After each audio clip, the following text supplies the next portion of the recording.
ರಾಹುಲ್ ದುರಹಂಕಾರಿ, ಗಾಂಧಿ ಕುಟುಂಬದಿಂದ ಸಂವಿಧಾನ ಕಗ್ಗೊಲೆ, ಮೋದಿ ಆಕ್ರೋಶ.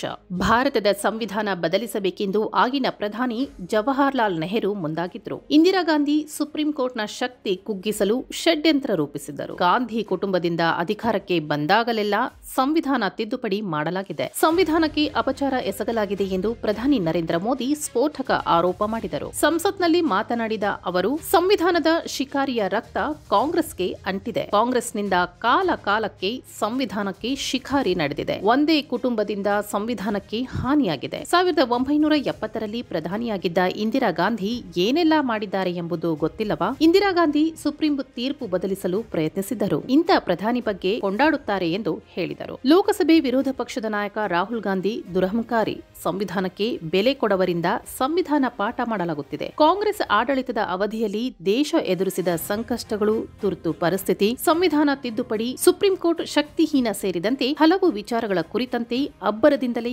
ಮಾತನಾಡಿದರು.